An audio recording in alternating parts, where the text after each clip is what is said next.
mean, there's enough there to really like Deshaun, the way he plays. And there's enough there to really like the way Shedeur played at the back end of the year. And there's enough early in the year from Dillon that is playing the position at a very high level. So I don't see it as, I really, it's been brought up a lot more to me than really what I think about, other than, someone's going to have to start off first, and someone's going to go second, and someone's going to go third, and then we'll be willing to switch that. But he gives kind of a generic comment about Deshaun, a kind of generic comment about Shedeur. It's not alphabetical. When Todd Monken starts talking about quarterbacks the way he just did, that's not casual off-season talk.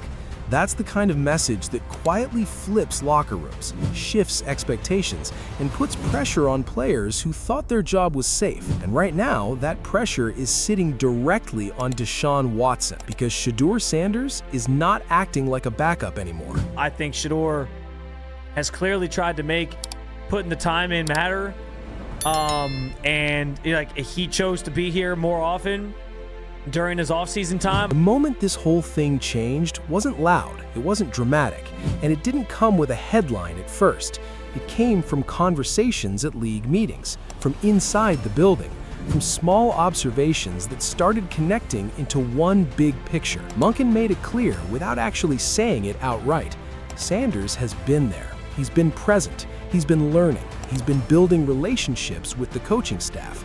And in a brand new system with a new coaching voice, that matters more than people realize. Here's the part nobody's talking about. This is not about talent right now. It's about trust. When a new coach walks into a building, he doesn't automatically trust the highest paid player. He trusts the guy who is showing him every day that he's locked in. And right now, all signs are pointing to Sanders doing exactly that. He's not even allowed to throw because of off-season rules, and yet he's still making the strongest impression possible just by being there, learning the system, and absorbing everything. Now, how they go about it, how they study, how they take care of their body, how they manage our team, how they lead, those are set in stone. Those are non-negotiables. Meanwhile, Watson's situation feels completely different. Yes, there are reports of him working out with receivers, staying active, trying to get back into form. But that's not the same as being inside the building, learning the offense from the ground up with the coaching staff, and building chemistry in real time. And in a situation where everything is being reset, that difference becomes massive. This is where it gets dangerous, because Watson is the ultimate unknown right now. We're not talking about a quarterback coming off a strong season who just needs to maintain his level. We're talking about a guy who has barely played consistent football over the last year and a half. There's rust, there's uncertainty,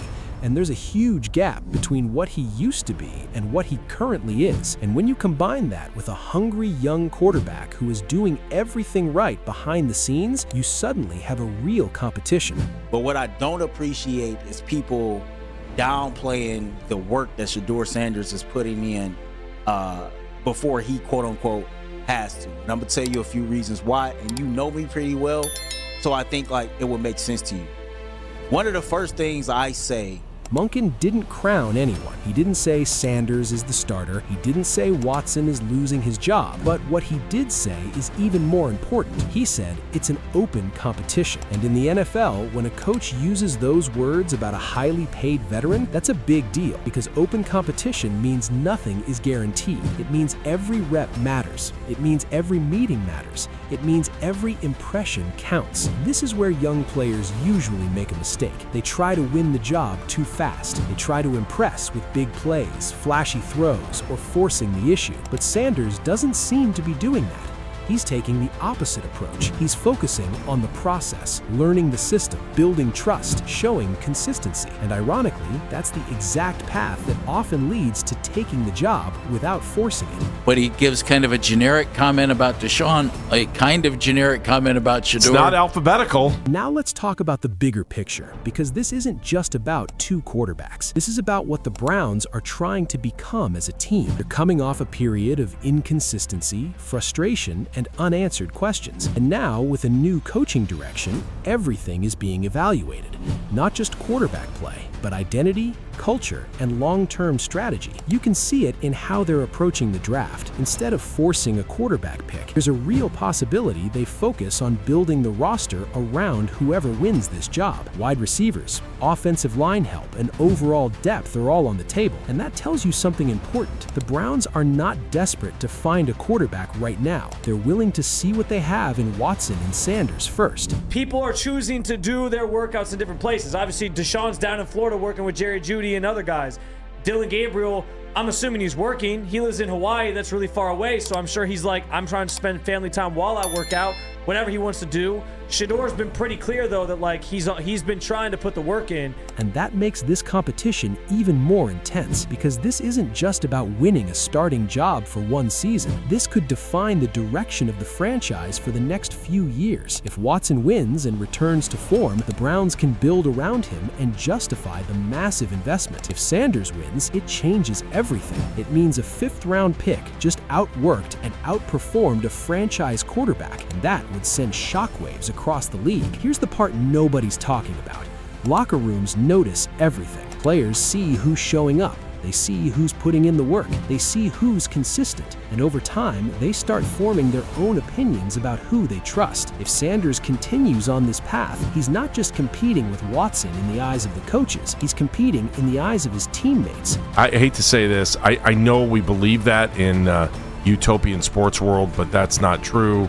Paychecks decide who plays first. Well, usually. Maybe not in this situation here. We'll find out.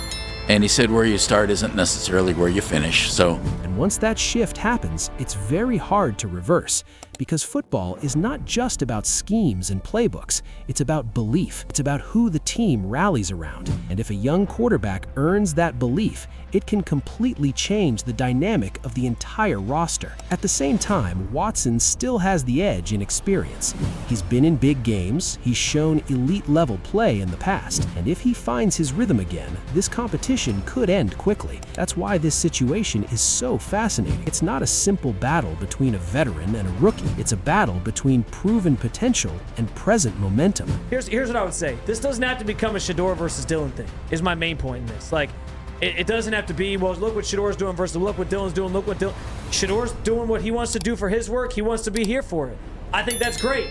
I think Dillon, we can't assume anything when it comes to what he's doing in the offseason. Now let's zoom out and look at what's happening around the league, because this Browns situation is part of a bigger trend. Teams are becoming less patient with uncertainty at quarterback. Look at how quickly franchises are willing to move on, reset, or take risks. The Miami Dolphins are reshaping their roster entirely, moving away from established stars and betting on a new direction with Malik Willis. The Buffalo Bills are aggressively trying to fix weaknesses on defense to stay competitive in a stacked AFC, led by players like Josh Allen. Here's the part nobody is talking about. The AFC doesn't wait. If you don't have clarity at quarterback, you fall behind. It's that simple. And right now, the Browns are one of the few teams in that conference still trying to figure it out. That's why this competition matters so much. It's not just internal, it's about keeping up with a conference that is loaded with elite talent. This is where it gets dangerous, because if Cleveland gets this wrong, it could set them back years. But if they get it right, it could accelerate everything. That's the risk, that's the reward. And that's why every move, every decision, and every performance in this offseason is under a microscope. Monken's role in all of this is huge. He's not tied to Watson. He didn't sign him. He didn't build the roster around him. His job is to win. And if Sanders gives him a better chance to win, even slightly, that's the direction he could go. Coaches don't survive by protecting contracts. They survive by making the right calls. This is where young players usually make a mistake. They think opportunities will come again if they miss this one. But in the NFL, nothing is guaranteed. Sanders seems to understand that. He's approaching this like it might be his only shot, and that mindset can be incredibly powerful. And then there's the legacy angle, because this situation has massive implications for both quarterbacks. For Watson, this is about redemption. This is about proving that he's still the player people once believed he was. If he loses this job or struggles again, it changes how his entire career is viewed. Sanders, this is about opportunity. This is about turning a late-round selection into something much bigger. This is about showing that preparation, discipline, and consistency can overcome draft position and expectations. And if he pulls it off, it becomes one of the most compelling stories in the league. So now we're left with the real question. Who do you trust more? The veteran with a history of elite play but recent uncertainty, or the young quarterback who hasn't proven it yet but is doing everything right behind the scenes? Because this is not just a storyline anymore. This is a battle that's already underway. And by the time training camp arrives, it might not even feel like a competition anymore. It might feel like a decision waiting to be made. And if you're the Browns, that decision is going to define everything.